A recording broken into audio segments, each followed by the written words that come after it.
pessoal todo, que é você é um baiano. Parabéns por fazer. Obrigado. Muito obrigado por ter vindo aqui, por te conhecer. Muito obrigado. Bom, inicialmente, quando a gente tratar acerca do tema de trabalho, vou apresentar que eu, na verdade, eu sou advogado trabalhista, sou procurador do Estado, de Sergipe, atuo na área trabalhista do Estado de Sergipe, né, sempre como réu, próprio, né, e sou advogado trabalhista e já faz aí, eu me formei em 98, comecei a ter 22 anos de formado, quase, eu comecei com 12 anos, né. E aí, desde sempre, eu segui essa esfera trabalhista, o qual eu acho bastante interessante, porque eu não gosto de direito, acho que não tem um saco, acho que direito é uma forma de você não resolver de ninguém, né? O judiciário também assim não é, né? Mas o que me deixou dentro do direito foi o direito do trabalho e por causa de um professor, o professor Rodrigues Pinto, uma referência de trabalho, ele é presidente hoje da Academia Nacional de Trabalho, foi professor na graduação e na pós-graduação. E eu sempre digo que o professor Rodrigues Pinto me fez ficar no direito, me fez optar pelo trabalho, e eu sempre digo que um pinto mudou minha vida. Pintos mudam a vida das pessoas, né? No caso do Rodrigues Pinto, na parte do trabalho. E quando a gente fala da questão relativa à justiça do trabalho, na verdade a gente não discute em síntese a própria extinção da justiça do trabalho. O que está com o ponto de fundo, na verdade, é o próprio direito do trabalho. Porque a justiça do trabalho nada mais é do que se tornar presente no processo de trabalho. Que não é nada mais do que a operacionalização do direito do trabalho. Né? Então, o justiça do trabalho só existe porque existe um processo de trabalho que faz com que o direito do trabalho seja atuante. Então, o pano de fundo, na verdade, são as relações de trabalho ou o direito do trabalho na sua síntese. E nós temos duas grandes linhas acerca do direito do trabalho, que, do ponto de vista da década de 90 em si, ela começou a tomar fôlego, que são duas vertentes que muitas vezes são confundidas. Uma coisa é a flexibilização das normas trabalhistas e outra coisa é a desregulamentação trabalhista. E nós chegamos a uma diferenciação, por quê? Porque na flexibilização você quer dar uma maior dinâmica às normas trabalhistas, com um maior apoio à negociação coletiva em detrimento da norma posta. E você flexibiliza para que as partes, no nosso caso empregado e empregador, possam ali estabelecer suas relações de trabalho. Mas existem normas trabalhistas ou patamares mínimos trabalhistas, que podem ser mais maleáveis. Já na desregulamentação não há norma. Na desregulamentação é o acordo. E pode ser um acordo individual ou coletivo, e o que importa nessa discussão com relação à desregulamentação. Né? Então nós ou temos normas mínimas e a partir daí nós abrimos um leque para a negociação e flexibilização, ou nós não temos normas, né? E aí cada um faça a sua negociação e nós temos a desregulamentação. Então, partindo destes dois pressupostos, voltou à tona essa questão da extinção do trabalho, e perceba que eu falei voltou à tona porque esse assunto não é novo, nada se cria, isso já foi discutido. Né? Eu já discuti essa questão do trabalho há um tempo atrás, como por exemplo, Antônio Magalhães, Porto Baiano, quando era senador, propôs a reforma do judiciário e estava lá também essa questão de discussão sobre a justiça do trabalho. Então, esse tema estamos ainda na década de 90, 2000, nós já tínhamos essa discussão. Só que ela tomou um fôlego maior por conta da reforma trabalhista. A reforma trabalhista operada agora nos idos de 17, de 2017, que entrou em vigor em novembro, ela deu uma sacolejada do ponto de vista não só do direito material, como também do direito processual, que não interferiu na justiça do trabalho, mas, lembra que eu falei aqui, a justiça do trabalho só existe porque existe um processo. Então, se muda-se o processo, com certeza vamos ter reflexos também na própria instituição da justiça. E essa reforma trabalhista, que a meu ver foi bastante assaltada, porque ela começou e finalizou em 3 meses a discussão, ou seja, não há discussão em 3 meses, do ponto de vista de um tema bastante relevante para a base societária que nós temos, ela partiu de 2 pressupostos que aí, na verdade, eu estou tomando por empréstimo. o que o Rodrigues Pinto já disse, a gente teve a oportunidade de conversar sobre isso. Houve um oportunismo político e um maniqueísmo ideológico nesta reforma. O oportunismo político foi porque ela foi passada exatamente num grande momento de conturbação política, que foi o momento do impeachment de Dilma, ou seja, foi na esteira do impeachment da presidente, né? E que os atores políticos ali estavam completamente esgarçados e por conta disso se passou muita coisa sem um debate um pouco mais aprofundado. E perceba que quando eu falo debate, eu não estou falando só entre os empregados, entre os sindicatos, mas também entre os empregadores. Pessoal de trabalho, empregado. E o maniqueísmo ideológico. E o que vem a ser esse maniqueísmo ideológico? É ter a compreensão naquela época de que o empresário, neste momento, estava muito, vamos dizer assim, não chamando de termo oprimido, mas muito oprimido em relação aos direitos trabalhistas, que eram muitos direitos com relação aos empregados. E aí, o que nós tínhamos, historicamente, ou pelo menos culturalmente, uma visão, tão somente, de que o empregado é sempre vítima, de que o empregado ele está sempre numa posição minoritária e oprimida, e que o empregador, né, ele sempre foi o grande sujeito, o grande feitor que fazia essa opressão. De certa forma, essa ideia na reforma trabalhista foi invertida, em que o empregador ele não consegue produzir porque o empregado teria direito demais, em virtude de toda essa concepção histórica, cultural, que mostra que a gente tinha. Basicamente, eu acho que o empregado ele é do bem e o empregador é do mal. Porque eu tenho uma concepção de que todo mundo é adjetivo. Todo mundo aqui é ruim. Eu estou mais com o Hobbes. A gente está falando aqui naquele Rousseau, não digo Hobbes assim. Rousseau diz que todo mundo é legal e a sociedade corrompe. Né? Hobbes diz que todo mundo é gente ruim e a sociedade tem que controlar esse animal aí. Né? Eu estou com o Hobbes. Eu acho que todos nós somos movidos por interesse. E não entendo interesse como sendo coisa ruim. Porque, por exemplo, eu tenho interesse de que minha esposa se dê bem na vida profissional. Eu tenho interesse positivo. Eu tenho interesse que meu time ganhe, como ontem destruiu o Internacional. Então, são interesses positivos. O interesse não tem uma carga valorativa de ser positivo ou negativo, é apenas interesse. Né? Então, todos nós temos interesse. Porque todos nós somos ruins. Por quê? Porque até os canalhas envelhecem. Até os canalhas envelhecem. Então, essa ideia de que você tem que respeitar o idoso porque ele é velhinho, não, velho, eu respeito o idoso porque ele é cidadão. Eu respeito o idoso porque ele é pessoa. Por quê? Porque até os canalhas envelhecem. Ele pode ter sido um canalha um tempo atrás. Piriguete se torna avó. Sabia disso? Não é porque ela é avó, porque ela é boazinha. Ela poderia ter sido uma piriguete mais nova. Na década de 40, 50, 60, piriguete se tornou uma avó. Né? Não vou só não, mas enfim. Né?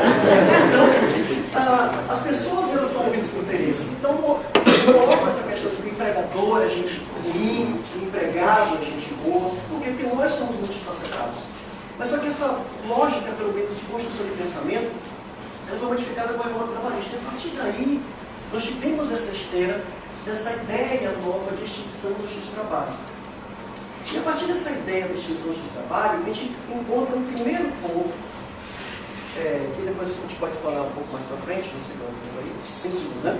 O primeiro ponto que é, o poder executivo e legislativo, a meu ver, não podem propor extinção do X-trabalho.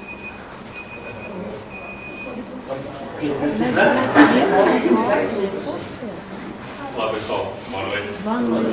Boa noite. Bom, eu como libertário brutalista, evidentemente quero que a justiça do trabalho seja extinta e a CLT revogada, para começar.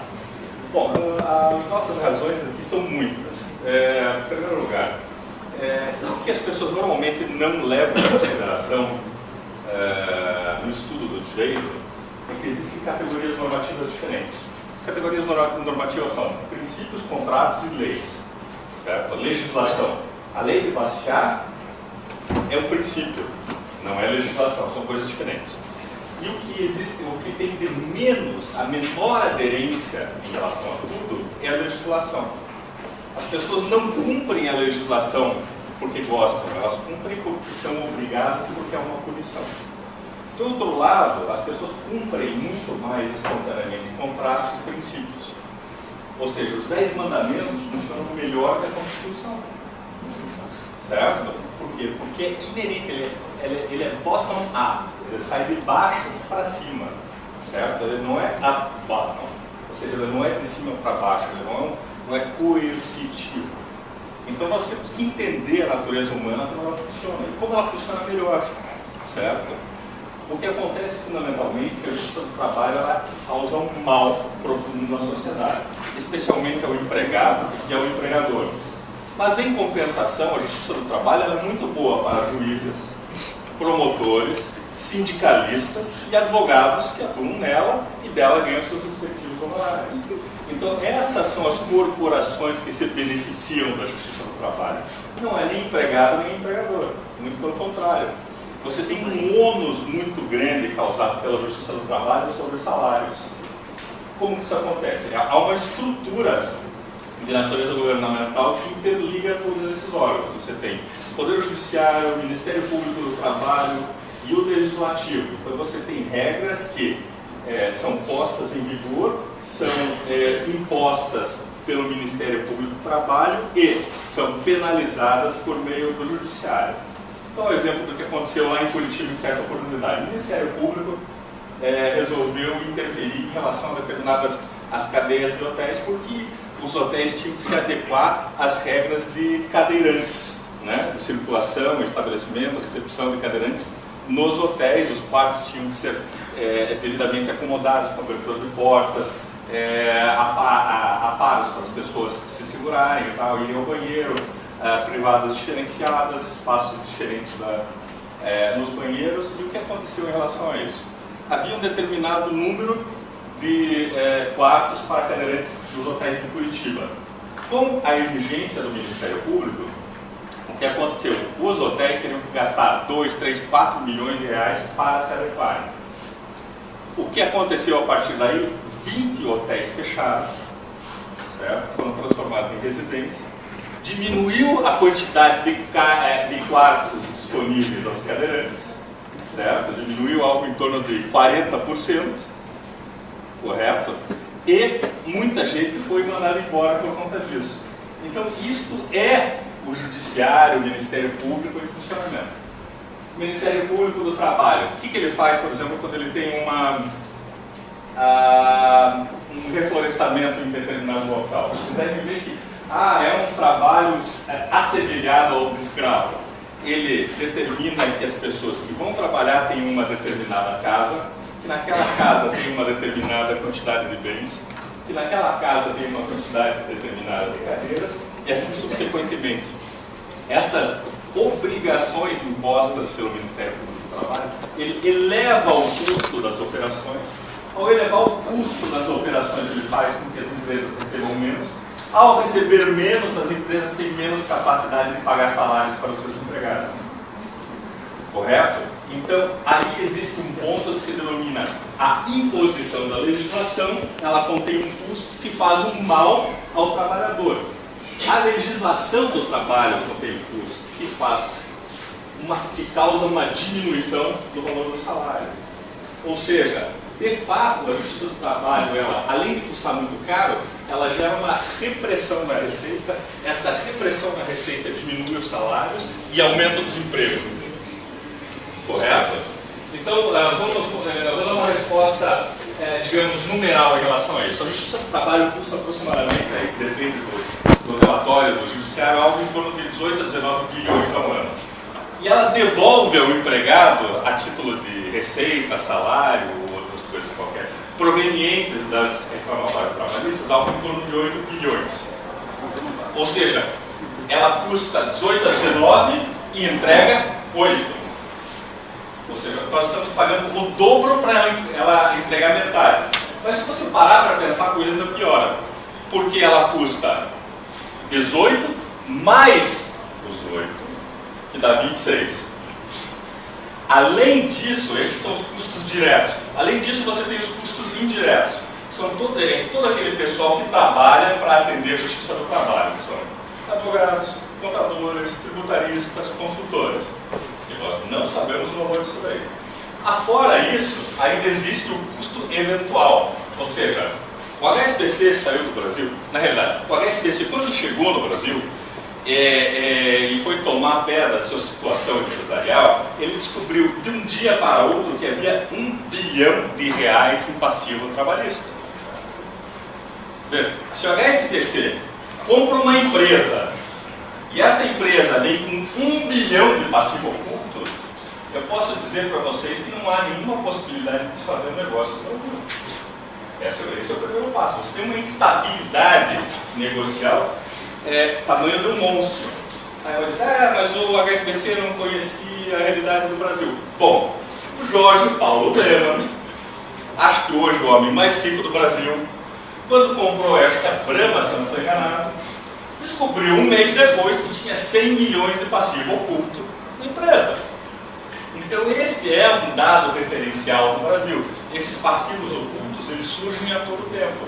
E essa é uma das razões pelas quais não existe investimento no Brasil. Certo? O dinheiro não vem de fora para o Brasil. Exatamente por causa disso. Existem 3 trilhões de dólares rolando no mundo e esses 3 trilhões de dólares eles não querem parar no Brasil de propósito. O Brasil é um mercado que está fora dos esquemas internacionais.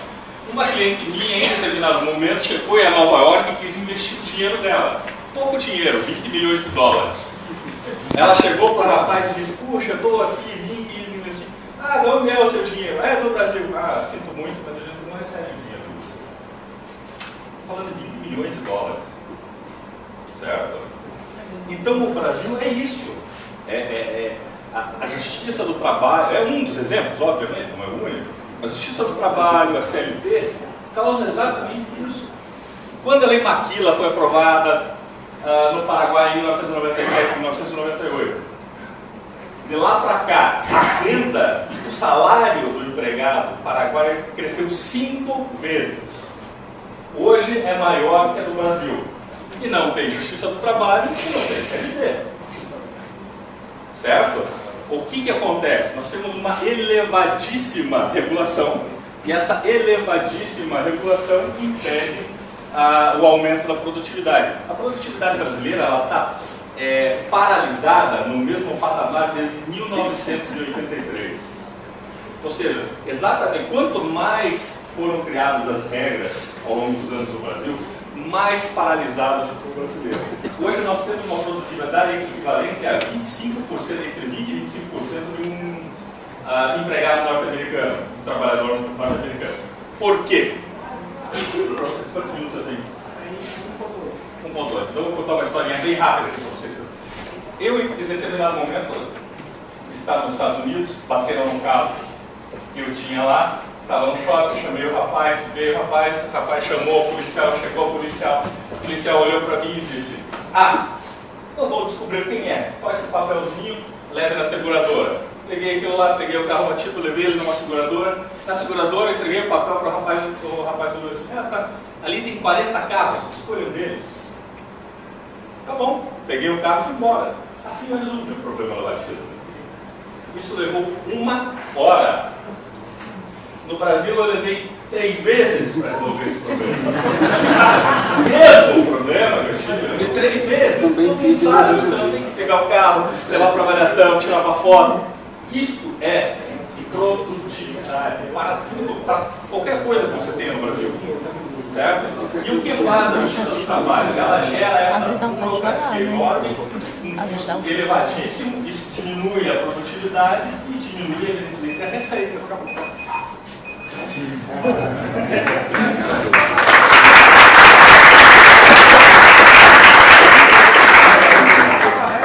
Só quero avisar que a lista está passando, eu não sei em que local está, mas eu peço que todos assinem, até quem assinou ali na frente, eu peço que todos assinem essa lista, porque essa lista não é a lista do credenciamento, mas só que tem o controle mesmo. Vou passar aqui para o resto.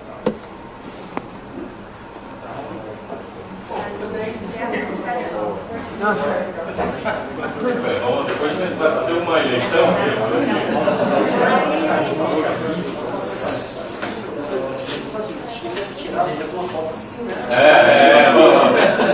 Eu botar no Bolsonaro.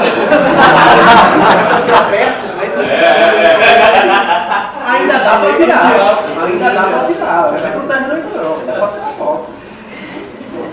Bom, enfim, então, retomando só um pouco, depois de chegar a puxado do professor, então, na verdade, essa questão relativa à extinção de trabalho, ela depende do emenda constitucional. Né? O emenda constitucional, a meu ver, tem que ser iniciativa do Poder Judiciário, e não do Executivo ou do Legislativo, porque faz parte da organização do Poder Judiciário.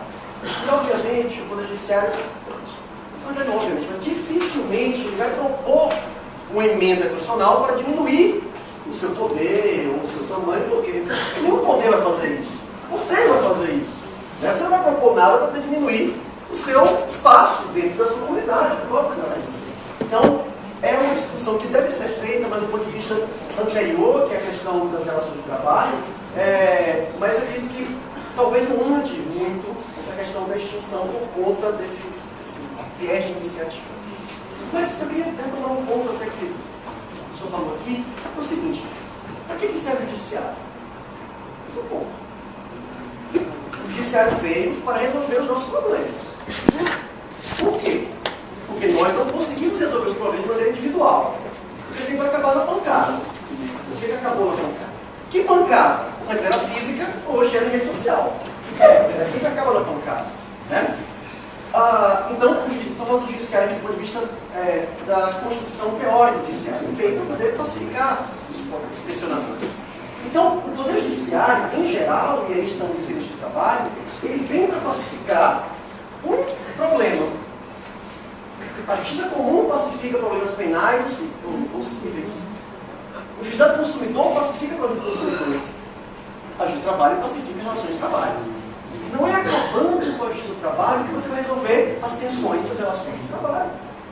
Porque elas vão continuar. Se elas não vão ser mais resolvidas de trabalho, elas devem ser resolvidas em outros lugares. Você pode discutir se esse local é o local do Estado. Você pode discutir se a gente pode jogar para mediação, conciliação ou arbitragem. Lembre-se, no Brasil, lei pega ou não pega? É igual brinco. A minha arbitragem não pegou, velho. É de 97. Por quê?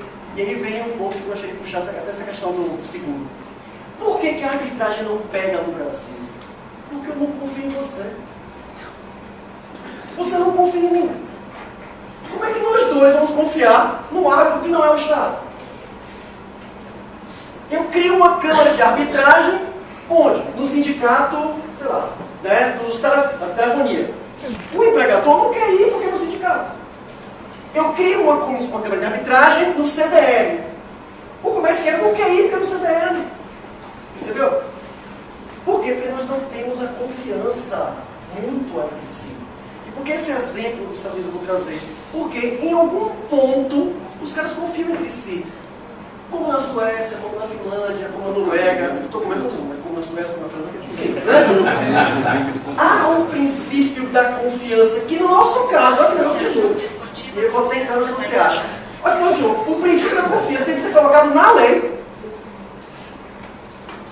Hoje, para eu garantir a sua vida ou liberdade, tem que estar na Constituição? Óbvio que não. Mas no Brasil, eu tenho que colocar o princípio da confiança na lei para que eu possa cumprir, e eu não cumpro. Por quê? Porque nós temos todos a cultura do litígio. Esse é um problema inato. Nós temos a cultura do litígio. E a cultura do litígio só resolve onde? Nas regras de hoje, no Poder Judiciário. Então não é com a extinção de trabalho que o litígio vai acabar. Nós temos que acabar com a cultura do litígio. E perceba que a cultura do litígio não é porque é o sindicato, não é porque é o empregado, o empregador. Todos nós temos a cultura do litígio. Você quer ver um exemplo? Você foi viajar. Seu voo atrasou. A legislação te autoriza a ter uma indenização. Ou sua mala foi extraviada. Dentro das regras, a própria companhia já pode indenizar. Exemplo. Eu gosto de pegar exemplos pessoais, mas é só para ilustrar. Eu fiz uma viagem internacional e aí a minha mala chegou e a minha esposa não chegou. Eu falei, graças a Deus. Porque sempre tem uma coisa desgraça, né? Ela não se importou com isso e tal, né? E aí a mala não chegou um dia depois, nada demais. Vocês não tivemos problema nenhum. A mala não chegou, a gente foi tomar cerveja, depois compramos as duas roupas ali.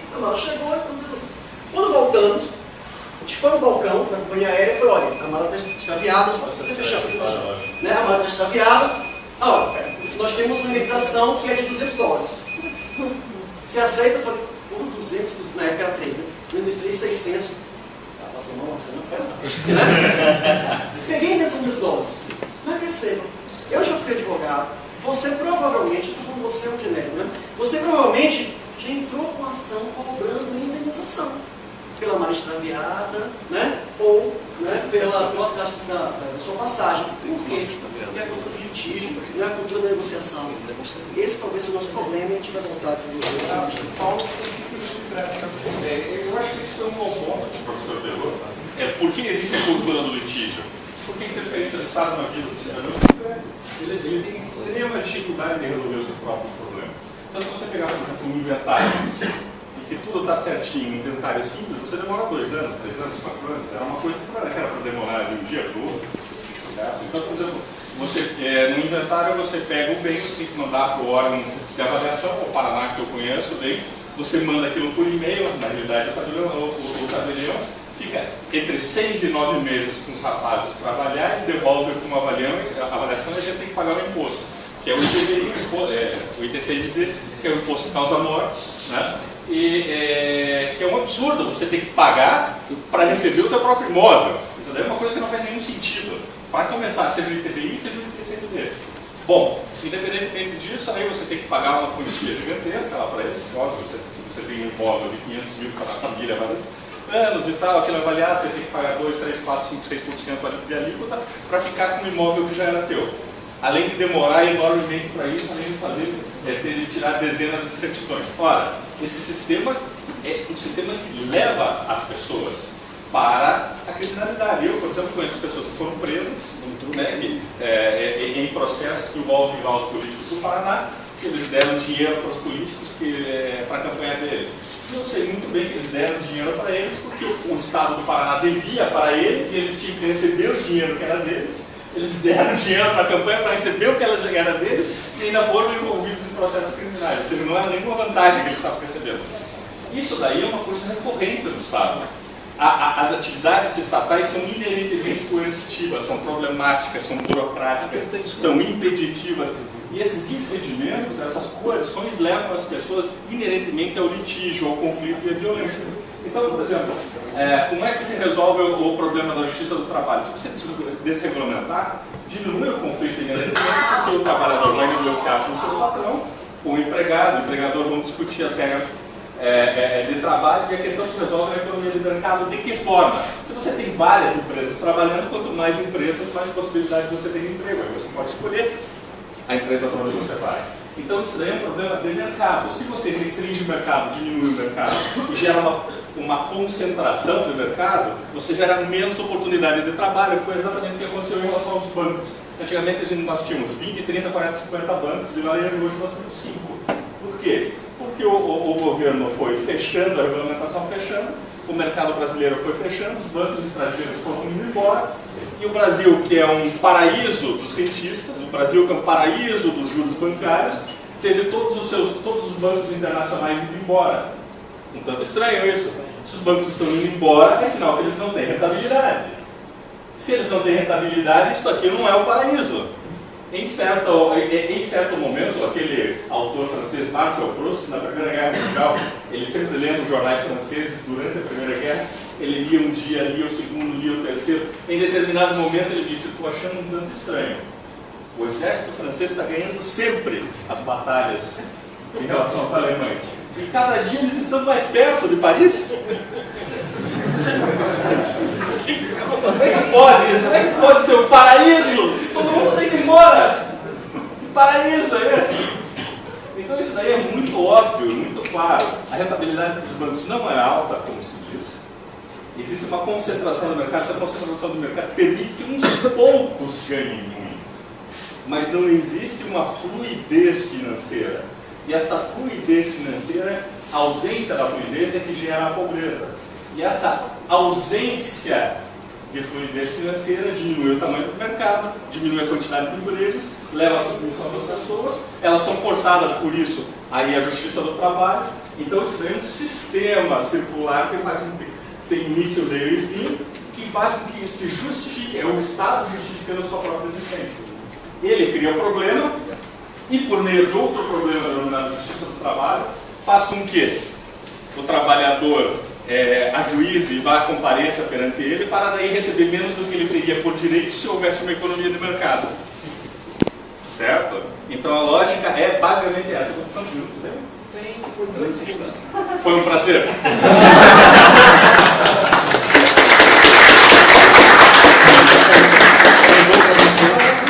Iniciar agora o segundo round aí do porque o São Paulo começou, agora o Paulo começa com ele. Eles estão muito bonzinhos. Cadê? Tá ótimo, tá perfeito. Eu começo com quem? Com o outro? Não. Bom, meninos, eu terminei de falar, tá? Foi um prazer, até, tchau. Bom, continuando essa questão. Qual é o problema? Veja, isso é um pouco difícil de falar em tão pouco tempo. A gente tem uma aula um pouco mais longa para explicar, mas... Professor, espera um momento. Desculpa, eu não resisti. Em primeiro lugar, o Estado, aquilo que se denomina Estado moderno, ele existe só a partir dos tratados da Westfália, 1648. De lá para cá. Antes não havia Estado, haviam instituições privadas. Então, o exemplo que eu sempre dou: o Império Romano foi posto à venda 2 vezes. Ora, se foi posto à venda 2 vezes, não era um Estado porque alguém estava comprando. O Estado não é comprável e não é vendável. Essa é uma questão fundamental. As relações humanas, até os tratados, que são vários na Westfália, eram de natureza privada. Você tinha um relacionamento privado com o soberano. Você podia romper o contrato em relação ao soberano, certo? Então, a leitura que se faz da Idade Média é uma leitura muito equivocada, porque era um local em que havia muita liberdade, mas não havia riqueza, certo? Hoje nós vivemos um momento diferente, em que nós temos muita riqueza e pouca liberdade. Inverteu-se essa cadeia, certo? E com a ascensão do Estado, principalmente de 1900 até hoje, nós estamos vivendo um momento de ataque às liberdades individuais. Então eu cito sempre o Quentin Skinner, que para mim é um teórico, estudioso, fantástico. Ele tem vários livros. Se vocês puderem ler o Quentin Skinner, se não me engano ele é professor de Cambridge ou Oxford. E numa das palestras que ele deu, ele disse: nós somos escravos. Ora, se o Skinner, um dos melhores teóricos do mundo, chega e me fala isso, realmente nós estamos num período muito ruim, certo? Em termos de liberdades individuais. E nós estamos vendo o Estado avançar em todo tipo de regulamentação contra o indivíduo. Acho que ontem mesmo passou uma lei que trata da fake news, certo? É um absurdo. Isso daí ocorre recorrentemente. O que acontece? Aí eu diria para vocês darem uma lida no Mancur Olson. Ele escreveu A Lógica da Ação Coletiva. Certo? O Mancur Olson ele é central na questão da ciência política. Ele trata de uma teoria, ele desenvolveu uma teoria denominada o bandido estacionário, em que existe um equilíbrio entre a extratividade do Estado e a produção da sociedade. Então visa-se esse equilíbrio. Quando o bandido estacionário torna-se muito grande, ele mata a sociedade e ele acaba morrendo junto. Então existe uma simbiose entre os dois que busca esse equilíbrio, certo? E quanto menor o bandido estacionário, maior a sociedade, porque ela tem uma capacidade de extrair menos da sociedade. É mais ou menos como se fosse um câncer, que ele está instalado em você. Quanto maior o câncer, você fica mais frágil. Quanto menor o câncer, você fica mais saudável. Basicamente é disso que o Mancur Olson fala. É a teoria do bandido estacionário, ok? Então, o que acontece? O que nós vivemos hoje é isso. E o Estado, denominado Estado moderno, ele vem numa ascensão crescente desde 1750 até a metade do século XX, depois ele entra numa descendente. Hoje, nós temos a possibilidade, dadas as tecnologias que nós temos de solução de problemas, por exemplo, você usa o Uber, Airbnb, Facebook e outras coisas, que permitem que vocês resolvam individualmente os seus próprios problemas, certo? Você pode usar toda a tecnologia. sua disposição, e hoje o governo já não faz quase nada de útil para nós, para a sociedade de forma geral. Então ele deveria fazer ruas, não consegue, as ruas estão todas esburacadas. Ele deveria dar universidades, não consegue, está tudo quebrado, não tem nem papel higiênico nem privado. Então ele não tem essa capacidade. Eu fui aqui, tinha papo, desculpa. Eu entendi. E o Estado, ele não é que ele seja incapaz em termos de gestão, ele é sistemicamente incapaz. Por quê? Porque ele tem uma metodologia de gestão diferente das empresas. Enquanto as empresas elas sobrevivem à base de regra de mercado, ou seja, lucro, prejuízo, os organismos estatais eles sobrevivem à base da regra do orçamento. Tem um orçamento de 1 milhão, preciso gastar este ano. Certo? Então, se você entregar dinheiro para qualquer órgão público, ele vai dizer, preciso gastar isso dentro desse ano orçamentário. E ele vai gastar. Aí você vê, por exemplo, as pessoas, eu vejo lá no Parque Barigui, que é um parque grande que tem em Curitiba, que as pessoas vão andar e correr, e daí os policiais, eles com o dinheiro construíram aras para eles. Com cavalos de raça e tudo mais, sobrava dinheiro do orçamento, eles tinham que gastar. É assim que funciona o negócio. Não existe. O grande problema do socialismo, e esse é um problema do socialismo, é que não existe, eles perdem o referencial, a informação fundamental que é o preço. Então, se eles se eles trabalham à base de regra do orçamento, eles perdem o referencial do preço. Perdendo a referencial do preço, você perde informação.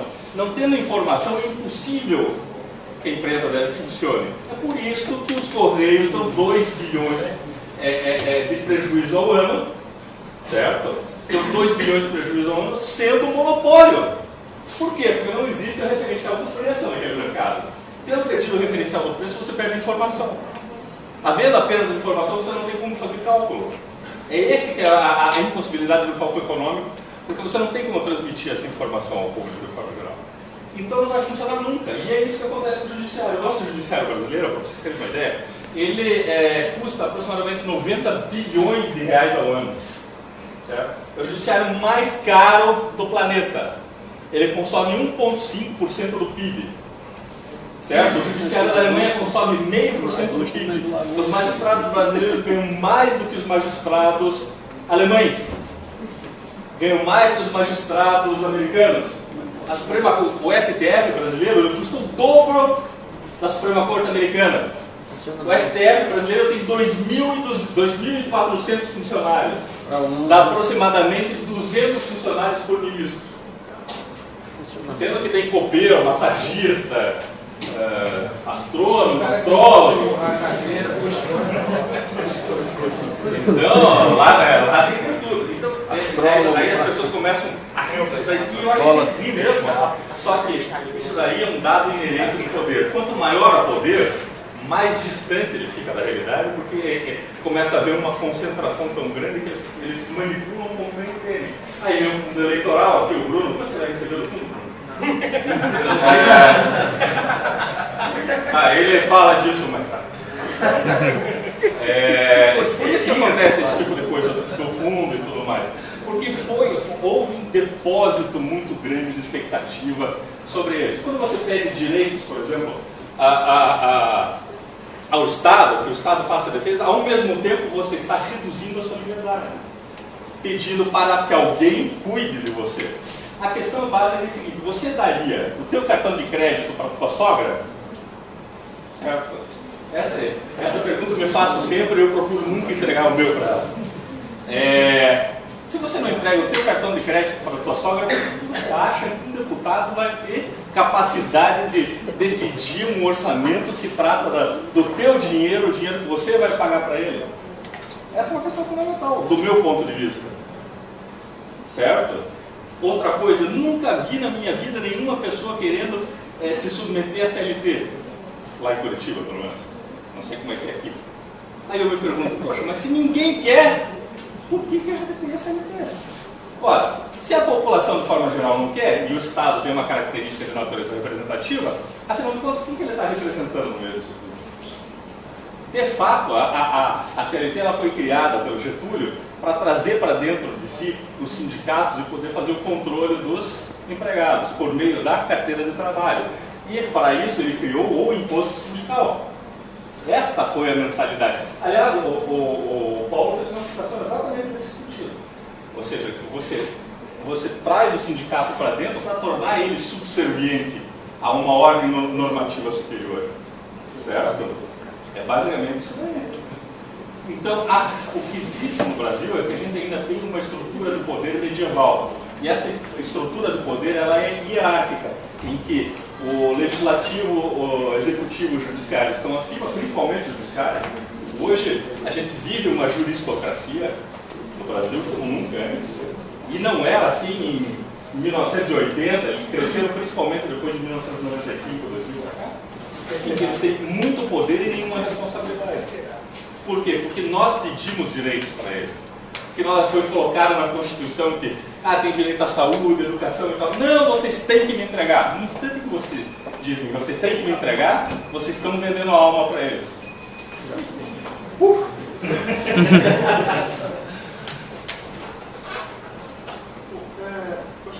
Só um ponto, é o seguinte, o trabalho sempre existiu. Desde que o mundo é mundo, existe trabalho. Porque o trabalho é fazer alguma coisa. Então, sim, jogar bola é trabalhar, né? Sair para jantar é um trabalho, né? Estudar é um trabalho. Então, o trabalho é realizar alguma coisa. Porque o trabalho é fruto de relações sociais. Então, sempre tivemos essas relações sociais do trabalho. A escravidão era um trabalho, porque é um fazer alguma coisa. A servidão era um trabalho, é um fazer alguma coisa. Só que todas essas relações sociais não tinham ainda um conteúdo, um laço jurídico. E é daí que tem o salto. O que é uma relação social e o que passa a ser uma relação jurídica. Relação social é uma interação entre pessoas. Jogar bola é relação social, namorar é relação social, sair para jantar é relação social. Agora, quando essa relação social tem uma potencialidade de gerar conflitos, aí o direito se interessa. Pensando no direito, não quer saber se você jogar bola bem ou mal. Ele não quer saber se você gosta de feijão ou macarrão. Mas quando, no final do Copa do Mundo, o sujeito xinga sua irmã ou sua mãe, e o outro vai lá dar uma cabeçada, aquela relação social de jogar bola passa a ser uma relação jurídica. Por quê? Porque gera direitos e obrigações, gera conflitos. E eu posso namorar enquanto você quiser. Agora dá um passo pro precipício. Casar. Mas eu posso casar com uma por vez. Por quê? Porque o casamento é uma relação jurídica. Porque gera direitos e obrigações. Só direitos para as mulheres e só obrigações para as mulheres. O casamento gera direitos e obrigações para ambas as partes. Porque o casamento nada mais é do que um contrato. O casamento é um contrato. Então, quando foi que essa relação social de trabalho se passou a ser uma relação jurídica de trabalho? Quando ela começa a gerar conflitos. E ela começa a gerar direitos e obrigações. E quando ela começa a gerar esses conflitos, direitos e obrigações? A partir da Revolução Industrial. Porque foi a partir da Revolução Industrial que o trabalho passou a ser livre, humano, alheio e produtivo. Antes da Revolução Industrial, nós não tínhamos esses 4 elementos. Não tínhamos trabalho livre, porque estávamos focados, fundamentalmente, no trabalho escravo, servidão ou corporação de ofício, que você não tinha liberdade para escolher o seu trabalho. Porque o filho do padeiro tinha que ser padeiro. O filho do marceneiro tinha que ser marceneiro. O filho do pescador tinha que ser pescador. O trabalho, ele não era humano, porque o escravo era considerado como coisa. O servo era vinculado à terra. O trabalho não era produtivo, ele não gerava conteúdo econômico. Ele não era alheio, porque era muito mais artesanato ou manufatura. Foi a partir da Revolução Industrial que esses 4 elementos, livre, humano, alheio, produtivo, apareceram. E a partir daí, com esse conteúdo econômico, começaram as tensões jurídicas do trabalho. E nós não tínhamos regulamentação.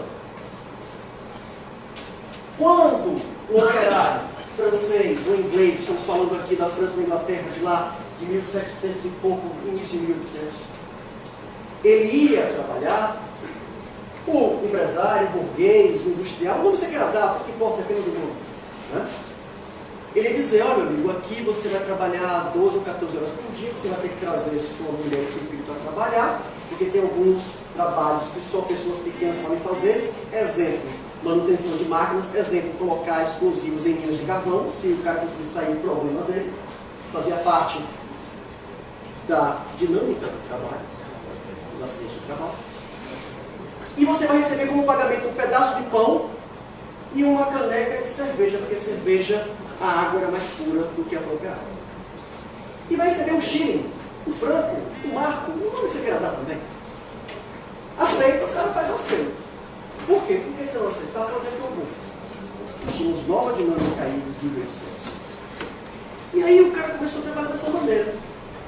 E aí ele começou a perceber que a forma que ele estava trabalhando, o coleguinha dele também estava. Ele chegou para um cara um dia, chegou assim, uma fala, estamos na França ou na Inglaterra de 1800. Minha cara, velho, na moral, por quê? Porque existia baiano, né? Vem cá, meio. De bem, né? Você chegou aqui que horas? Rapaz! Eu cheguei aqui às 8, era de pinhão, né? Porque passou a caravana que levou também, seja para né? E só vou sair daqui lá para 10 para as 8. E estou recebendo esse valor aí. Deixa eu dar para poder trabalhar assim. Vamos reclamar? Vamos bater na porta do empresário, do mordido industrial, do que E aí, mesmo, na moral, eu queria falar um negócio assim. Aí o empresário, diga aí, pai, para mim também era baiano. Rapaz, tá muito difícil aí, tá pau de outra quebrança, mesmo tá barriga dobrado. A gente vai trabalhar desse jeito, não dá para poder arrumar não, ele. Pode ser, vem cá, velho, você é maior? Sou. Você é capaz? Sou. Você veio trabalhar por espontânea vontade ou fui procurar? Não, fui eu que vim. Então, velho, é aqui assim. Se você não quiser, lá fora, tem um monte de gente querendo. E tinha. Por quê? Porque desde que o mundo é mundo, tem mais gente querendo entrar no mercado de trabalho do que a gente querendo sair. Essa é a dinâmica. A escassez gera dinheiro. A escassez gera riqueza. Óbvio que gera. E o cara, eu não crescia, velho. Foi a partir daí que surgiu a primeira norma trabalhista em 1802, que disse que mulheres e crianças deviam receber o mesmo salário que os homens. E depois na França veio uma lei dizendo que adultos a partir de 7 anos podem trabalhar. A partir de 7 anos podiam trabalhar. Por quê? Porque aqueles pessoal de 5 anos que tinha mão pequena entrava na mina de carvão para poder colocar o dinamite. Se ele saísse, estava beleza. Deus ajuda. Se não saísse, fazia parte da estatística porque tinha mais outro menino de 5 anos que ia entrar lá. Então por isso que as normas trabalhistas apareceram. Não foi uma dádiva, não foi benéfica. Por quê? Porque naquele ano, estamos falando de 1900, é outra realidade. É outra realidade. Não é agora. Concordo, é outra realidade. Aquela relação negocial, individual, não funcionava. E com a evolução, que nós tivemos conceitos aí mais amplos de democracia, conceitos de que os direitos sociais deveriam aparecer. Que sim, associações são esses? Educação plena, saúde, previdência chegou um pouco mais para frente. Né? Ou seja, o direito do trabalho, ele também veio dessa esteira. E tem um grande ato, em 1919, com o Tratado de Versalhes, quando a OIT, Organização Internacional do Trabalho, perceba a Organização Internacional do Trabalho, que isso quer dizer, existe direito do trabalho no mundo todo, velho. Existe justiça do trabalho no mundo todo, aqui e ali. Não são os 196 países, mas existe justiça do trabalho, de maneira especializada. Não é jabuticaba, porque jabuticaba não é brasileira. Ela é na América do Sul, ela é tropical. Colômbia no Brasil tem jabuticaba também. Brasileiro é coxinha e brigadeiro. Então, foi a partir disso que esses direitos, essas relações de trabalho começaram a aparecer. A gente pode discutir se os direitos trabalhistas hoje eles são ampliados ou não, mas uma coisa a gente não pode ter em mente, mas a gente deve ter em mente. Onde há subordinação, não tem negociação. Quando eu tenho uma posição de superioridade, qualquer que seja, econômica, familiar, religiosa, qualquer relação de poder, você não tem negociação. Exemplo, você tinha lá seus 14, 15 anos e você chega para sua mãe e para o seu pai. Mamãe, ó pai, tem baiano também aqui, né? Mãe, eu queria ir lá pro show de Devil Novaes. Eu tentei, né? Sim, né? Mas você, meu filho, tem que estudar, ou você não foi bem na prova e tal. Ah, amanhã todo mundo vai. O que é que sua mãe fala? Você não é todo mundo. Não, mas veja bem, eu vou negociar. Aí eu negociaram o quê? Havaiana 178. Tinha negociação? Não tinha, velho. Claro que eu falo de violência, mas só uma ironia. Não tem negociação, por quê? Porque no poder familiar não há negociação, porque eu tenho subordinação. Quando você vai estabelecer qualquer relação de consumidor, tem negociação? McDonald's, é? Quanto é o Big Mac aí? É 30, quero pagar 25. Tá, quanto agora aquele do papagaio? Não tem, velho. Vai no camelô lá fora. Sim, aí você chega lá, quanto é que é, baiano, o acarajé? Ah, o acarajé é 10, freguês, faz por 9. Ali faz, eu não faço. Tá? Então, onde tem subordinação, não tem negociação. Agora, a negociação é importante, só para finalizar, desde que ela seja coletiva. E como é diferente de ser coletiva? Nos próximos 5 minutos. Paulo, 5 minutos. Eu, obviamente, eu discordar. Eu digo, é que o que acontece? Como é que acontece, por exemplo, essa questão do McDonald's? Você tem outras lojas para ir, outros locais para ir. Quanto mais locais disponíveis ao consumidor, melhor ele pode ser atendido e mais condição de fazer uma verificação do preço que você tem. E a verificação do preço, ela ocorre subjetivamente no mercado.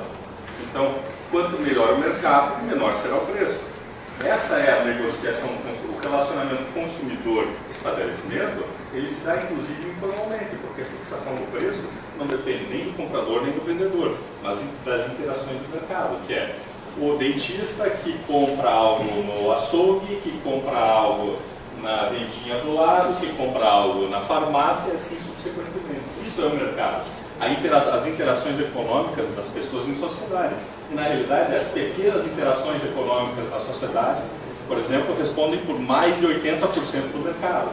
As grandes operações econômicas, tipo Bolsa de Valores ou coisa que valha, correspondem aproximadamente a 4% apenas das operações econômicas como um todo. Então, as pequenas operações é que fazem a diferença, não as grandes. Correto? Isso daí em primeiro lugar. Outra coisa, sobre a questão das regras. Por exemplo, nós temos contratos, nós temos princípios, nós temos leis.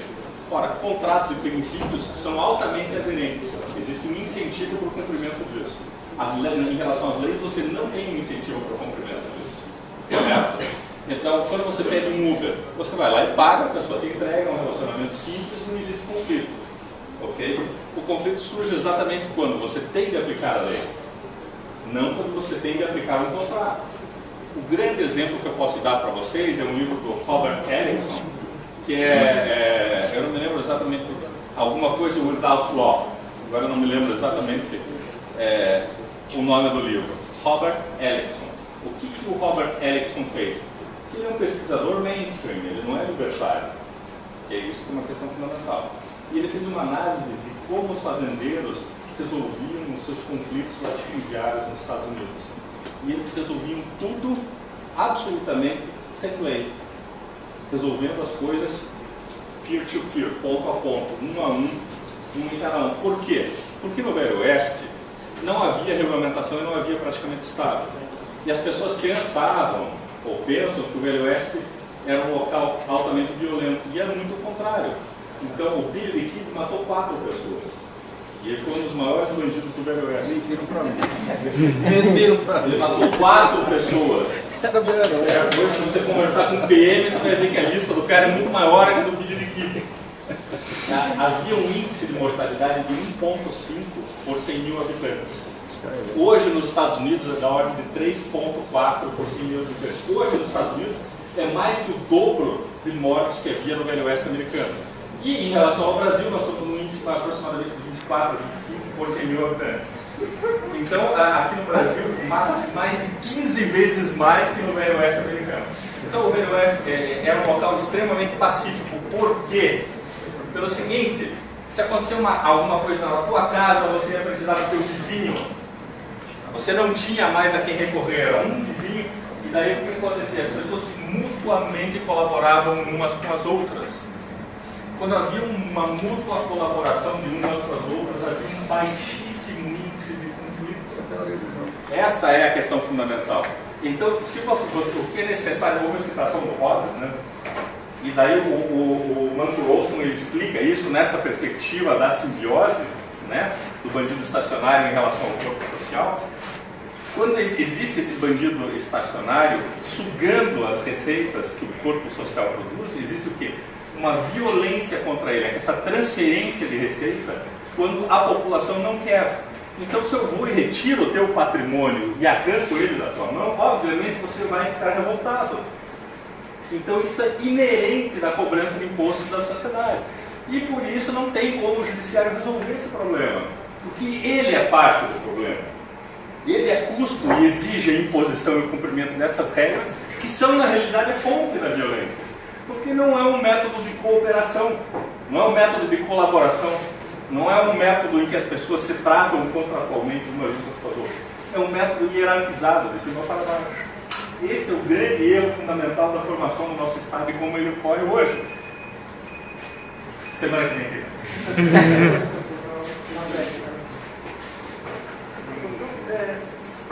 Essa linha, chega a questão da negociação coletiva. Porque se coloca a ideia de que é importante negociar, por isso que é importante negociar. Tanto que a própria Constituição Federal já coloca que a negociação coletiva é uma das bases do direito do trabalho, em 88.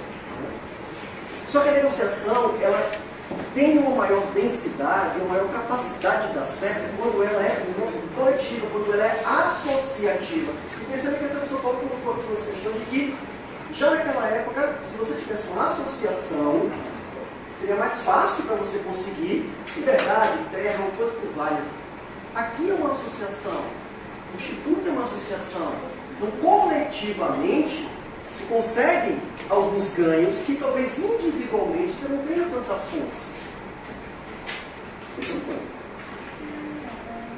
É necessário notar que os sindicatos de empregados e empregadores tenham uma capacidade de negociar? Penso que sim, desde que nós tivermos um conceito básico mínimo de direitos. E a partir dali você pode ampliar e nunca diminuir. Acho que essa é a tônica talvez do direito do trabalho. O colchão mínimo, você vai ampliar os direitos.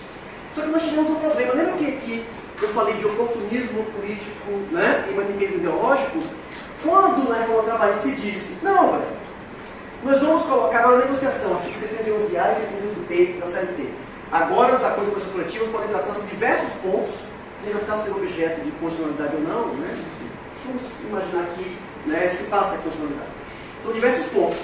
Só que, por outro lado, se enfraqueceu o sindicato. E eu sempre fui contra a contribuição sindical obrigatória. E não vai dar um dado. A CUT sempre foi contra. Estranho, né? A CUT era contra. Era uma das bandeiras dela. A CGT e a Força Sindical eram a favor da contribuição sindical. Mas nessa esteira, quando você sufoca o financiamento estatal ou da contribuição de um dia para o outro, gera um problema para o sindicato poder negociar. Então, era para se acabar com o sindical? Claro, está evidente. Só que de uma maneira talvez escalonada. Não de 3 meses, já que há 90 dias a vacatio legis, mas se fizesse escalonadamente, no intervalo, por exemplo, de 1 ano. No próximo ano, daqui a 1 ano, não tem mais. Se ajeita. Porque quando você enfraquece o sindicato de maneira abrupta, você passa a ter a negociação coletiva de maneira mais eficaz. A negociação individual entre o empregado e o empregador é bastante complicada. E aí eu vou dar aqui um exemplo. Na Universidade de Tiradentes, nós temos uma norma, né? Eu não estou mais na Universidade de Tiradentes, mas tem sua norma no adicional noturno, no intervalo interjornada, é o quê? Entre uma jornada e outra, você tem que ter um intervalo de 11 horas de trabalho. Né? Ou forma de descanso, lazer, etc. As aulas da Universidade de Tiradentes terminavam 22 horas. Pela manhã começam às 7. Já fez a conta, né? 23, 0 hora, 1, 2, 3, 4, 5, 6, 7. 9 horas. não está sendo respeitado o intervalo. E aí, eu estava dando aula lá, ministrando aula lá, né? E aí falava isso. E aí o aluno, professor, como é que entra às 7 horas da manhã? Eu falei, pois é, aqui não se respeita. E aí tinha um colega que era procurador do trabalho, e outro colega que era juiz do trabalho. Sim, e aí, velho, como é que vai fazer? Não, mas veja bem, mas aqui eu sou empregado, né? Eu falei, nem você é juiz. Nem você é Ministério Público do Trabalho. Você está se metendo aqui a isso? É, né? Mas assim, se a gente for lá questionar, né? Nunca se sabe. Aí, ele depende daquele salário? Não. Ele depende daquele trabalho? Não. Mas a força dele enquanto indivíduo não consegue submeter o seu empregador. Por quê? Porque onde há subordinação, não há administração individual, mas talvez a administração coletiva seja possível. E aí, só para poder finalizar, eu acho que tudo que a gente está tratando aqui é talvez seja uma ideia. O que a gente quer do Brasil e do Estado? Que ele acabe.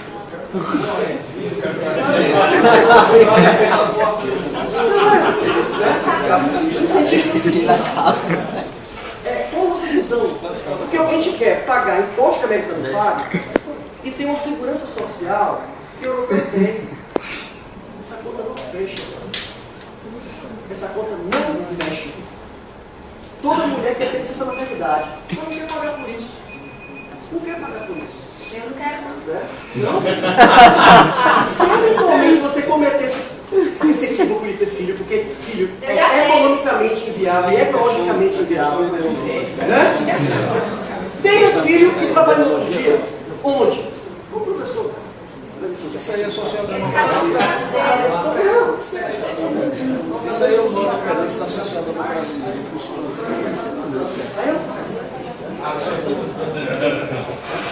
Bom, então só para finalizar esse pensamento, depois eu faço o agradecimento geral. Então, perceba como a gente quer ser americano e europeu ao mesmo tempo, isso nunca vai fechar. Note que a sociedade brasileira é bastante interessante, porque é o seguinte, a Bíblia traduz muita gente, né? Muitas pessoas. Qual é a comida típica dos Estados Unidos? Hambúrguer, né? Sorvete, né? Qual é a comida típica da França? Cogumelo que nasce em guerra de cavalo, né? Escargot. Qual é a comida típica da Alemanha? Joelho de porco, né? Qual é a comida típica do Brasil?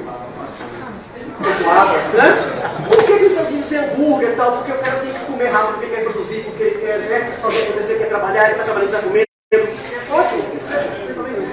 Por que a França come escargot, que é lesma, e por que o alemão come joelho? Porque é o que tem para hoje. Desde que o mundo é mundo lá, os caras estão em guerra. Tem 50 anos sem guerra. Né? Então, velho, sobrou perto de cavalo, vamos fazer isso assim. Né? E por que brasileiro gosta de feijoada? Porque feijoada é tudo ao mesmo tempo. Feijoada é feijão, é couve, é arroz, é laranja, é pagode, né? É tudo. Cachaça. É tudo. É cachaça, é tudo. Sambão, né? Por quê? Bicho, quer ser tudo ao mesmo tempo, bicho. Não dá pra ser tudo ao mesmo tempo. De lavagem. Então você tem seguinte. Você quer, né? Estou aqui só colocando essas categorias de americano e europeu, mas só categorias, não quer dizer que seja americano, não quer dizer que seja europeu. Você quer, né, ser americano, não pagar imposto e você que resolva a sua vida? Sim. Né? Ou você quer, né, ser europeu, você tenha ali o mínimo existencial e depois você resolva a sua vida. Por quê? Porque dinheiro traz felicidade? Sim. Não.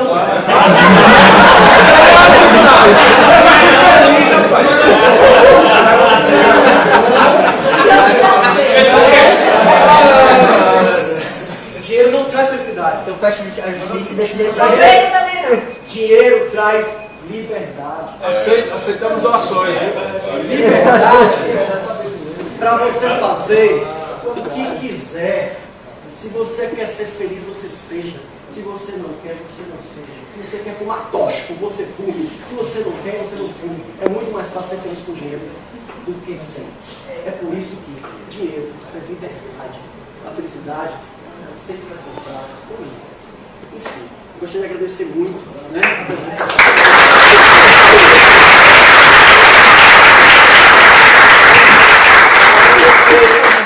São Paulo, né, que assim, apesar que ela estava brincando aqui, não tem briga, não.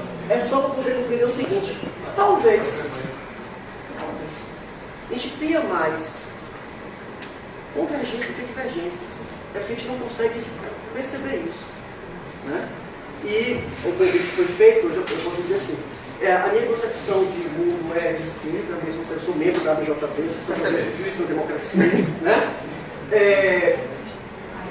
Mas assim, o ponto importante aqui, talvez dessa conversa, é que é uma conversa. E que muitas coisas que o São Paulo falou, eu realmente concordo, que também o outro São Paulo também falou. Nós só aceitamos Paulo.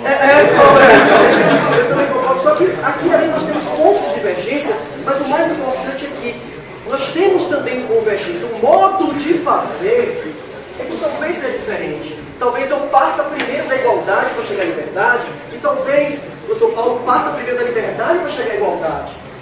Só que elas não são antagônicas. Liberdade e igualdade foram criações humanas. Só que em algum momento se separou. Então, muito obrigado a todos vocês.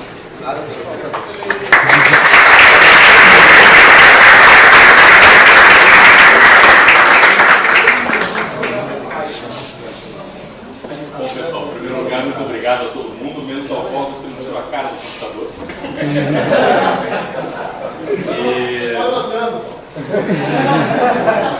É verdade, eu Acho que eu não vi. prestei atenção, eu estou vendo tudo. Eu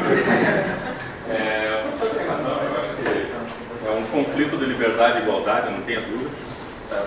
Eu acho que hoje no mundo contemporâneo que a gente está vivendo, a liberdade está muito atacada de todos os lados, pela burocracia. E a gente, na realidade, acaba trabalhando para a burocracia. O grande organismo simbiótico que nos prejudica é a burocracia, ou seja, o judiciário, o legislativo, todos os crentes. Eu também, eu acho chateado. Então, eu acho que a gente tem de privilegiar a liberdade. Isso nunca houve no Brasil. A grande verdade é que nunca houve liberdade no Brasil. Desde a chegada da Corte Imperial em 1822 aqui. O Brasil sempre foi um país hierárquico em que a autoridade mandou e ela só aumentou esse poder ao longo dos anos. Isso é um problema muito sério. A gente tem que trabalhar para desmontar as corporações. Todas as corporações. Corporações de cartórios, corporações de magistrados, corporações de deputados, corporações de empresas estatais, seja qualquer coisa. O grande problema que a gente tem, na realidade, são essas corporações que mandam na gente. São essas, essa legislação que faz com que nós façamos coisas que nós não queremos. Esse é o problema fundamental. A população não quer. Se o Brasil é uma democracia, como ele se autodenomina, o Estado deve ser um ente representativo, ele deve representar a população, e não o contrário. Né? Existe uma inversão do valor aí nesse aspecto. Eu acho que nós devemos fazer valer isso daí, de alguma forma.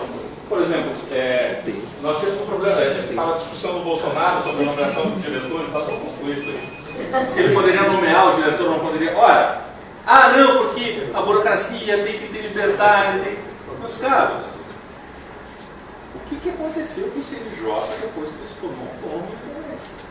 Ele só serviu para proteger os juízes criminosos e corruptos. Que juiz criminoso? Em mais de 10 anos de CNJ, de 2008 até hoje, foram condenados 52 magistrados no Brasil inteiro. Pode uma coisa dessa?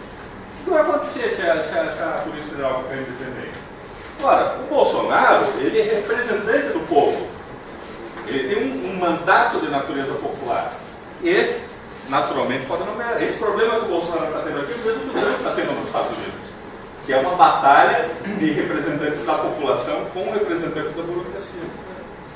Desculpa. Abraço.